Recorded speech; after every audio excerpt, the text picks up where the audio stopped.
My senior project was creating paintings inspired by the pop art movement of the mid-20th century. I was inspired to do this as my senior project because I used to love to draw and paint, but never truly knew how to correctly, and also became much too busy to continue. So, for my project, I wanted to revisit painting and being artistic by using actual painting techniques to create art inspired from a specific movement. I chose the pop art movement specifically because my favorite pieces whenever I go to art museums have always been from this movement, and I find the pieces of the movement very fun and bright for the first time in a while. So I thought that it would be a very fun thing to recreate when revisiting painting for the first time in a while. My goal for this project was to create paintings inspired by three of the most influential artists of this movement: Andy Warhol, Roy Lichtenstein, and Keith Haring. I didn't want to simply copy and recreate pieces that these artists already made. I wanted to create my own art inspired by some of these artists' most famous and recognizable pieces. My mentors for this project were online sources: the YouTube channel Paint Basket and the website artistnetwork.com. Through these resources, I was able to watch others create their own pop art inspired pieces before I painted some myself, and also discover painting techniques in general. My medium for these paintings was acrylic paint, which I had never used before. So these resources also gave me a lot of tips and guidance on how to use the paint most effectively and in a correct manner. First off, I started with creating art inspired by Keith Haring. I chose him to begin with because he has been my favorite artist for a very long time. Keith Haring, although creating seemingly simple art, would often take stances on social and political issues of the time, which I found to be very interesting. He would create murals addressing the crack pandemic and art taking stances on the AIDS outbreak of the time. I really wanted to create a piece that embodied what people would think of when the name Keith Haring was mentioned. This entails a basic painting of people dancing, and I even added in 2 dogs, like he did in paintings such as this one. I did really want to add in the dogs because I do love dogs and thought that adding in animals would be a good personal touch and give the original painting a good personal spin. The first thing I wanted to do before I even started painting was outline the people and dogs in order for me to have guidelines of what I should paint. Then I colored in each of the dogs and the people dancing with vibrant colors, just like Keith Haring does in his own artwork. Then I filled in the background to be a light, neutral beige color in order to have the people stand out more and be more vibrant. Keith Haring's artwork imitated a lot of movement of these almost stick-like figures. So, my last step was to use a black pen to outline every figure in the painting, and also add in curved lines that indicate movement. This is something very signature to Keith Haring's work, which is why I felt that it was one of the most important things to be included in my painting. This entire painting was completed over the span of about 3 hours on May 22nd. The next painting I made was inspired by Roy Lichtenstein.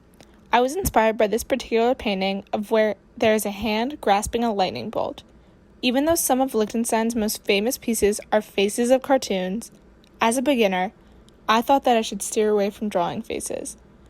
Because of my lack of experience with painting, I wanted to start with something more simple, like just a hand as displayed in this picture. In order to add my own personal touch on it, I made this painting with a David Bowie-inspired lightning bolt rather than the normal one in the original, since David Bowie is one of my favorite musical artists. I also wanted to add in more to this painting, so I was inspired by this particular piece as well. I wanted to make this painting more chaotic than my first, because that is what can be seen in a lot of Lichtenstein's art. Like my first painting, I started by outlining what I wanted to draw in order to have a clean paint finish. Unlike the first one, however, I outlined first in pen. This is so when I painted, I made sure that I would stay inside the lines because this painting was a lot more intricate than my first one. So I just wanted to make sure that I was painting the correct sections. I then proceeded to fill in the rest of the painting. The background dark green, a little cloud in the bottom right, and yellow stripes coming out of that cloud in order to make it more chaotic. In order to achieve the full pop art effect that Lichtenstein had in a lot of his works, instead of painting the inside of the hand and the little cloud in the bottom right, I dotted it with red paint because that is the style that Lichtenstein had in a lot of his works. I then proceeded to outline everything again, just like my first one, but this time I used a thicker marker. This painting was made over the span of 3 days, May 24th through 26th, taking about 2 hours each day. This one took so much longer than my first, mainly because I had to continue to layer the paint in order to create a very solid paint finish. My last painting that I did was inspired by Andy Warhol. I saved this one for last because I knew that it was going to be the most time-consuming, as it was essentially painting 6 mini paintings instead of one big one. I was inspired by this particular painting of flowers that Warhol did in the 60s. But, however, I really wanted to include the print style that he did, where there were multiple versions of the same thing, just in different colors. This is the other painting I used to inspire my final piece. This painting of Marilyn Monroe is one of Warhol's most famous works, and he would print it in various colors and versions of the original. I wanted to do something like this when creating my Warhol piece because this is arguably the most well-known style of pop art, and definitely the most unique, in my opinion. I first began this painting by just mapping out a grid with a ruler in order to create 6 different equally sized sections. Then I lightly sketched each of the flowers I would be painting in each of the 6 different sections. I tried to make these flowers as similar as possible because they are supposed to emulate the print type of art that Warhol did with all of his paintings.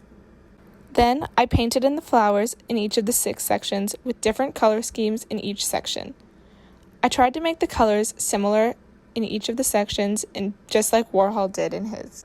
Then I filled in the background with solid colors that were different from the color schemes that I used on the flowers. When painting the background, I used tape in order to make sure the lines were straight and didn't overlap with the other sections.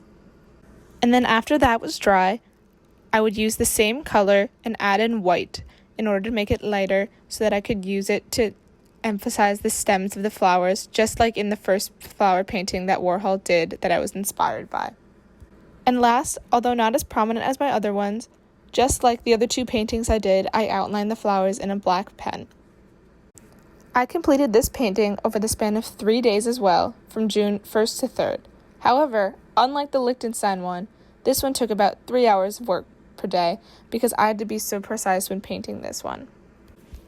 Thank you for your time, and these are my 3 final products, and this concludes my senior project presentation. Thank you so much.